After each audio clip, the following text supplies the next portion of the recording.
So we're here talking about heaven and hell, and maybe you've already heard of them because those concepts or those places are all over the place in religious culture, obviously, Christianity, but even other religious traditions, you get this idea of heaven and hell. But it's a pop culture thing now, too. Everybody knows you got an angel and a devil on your shoulder, and they're telling you to do good and bad things. And Swedenborg claims that, there is a metaphysical reality behind this. He had these experiences, and he saw heaven and hell. And heaven is what you'd think it would be. It's all these beautiful places, people working together. There's harmony, there's intimacy, there's a sharing. But in hell, it's everything that's the opposite of that. Scary places, people being harmful towards each other, just not somewhere that you'd want to hang out. Creepy stuff. But what's the real difference between those two? I mean, if you took like a town that was in hell and pulled it into heaven, is it now in heaven? Is it a spatial difference? What's the fundamental distinction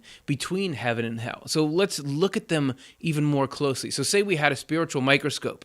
We were able to look at a particle of heaven and a particle of hell. What's the molecular, spiritual, chemical difference between these two? Swedenborg defines it as such. Heaven, a state of heaven, is the union of what is good and true. And hell is a state of union of what is evil and false within us, right? It's a little philosophical, but here, let me give you a more clear explanation.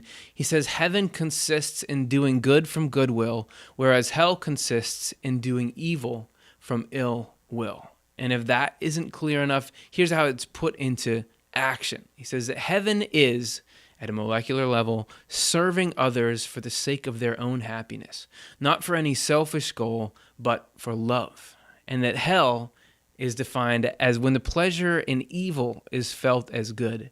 That is hell. And you notice we're not here talking about particular rock formations or cityscapes or something like that.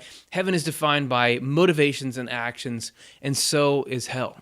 So this is something that can show up every day for us in how we feel and think. And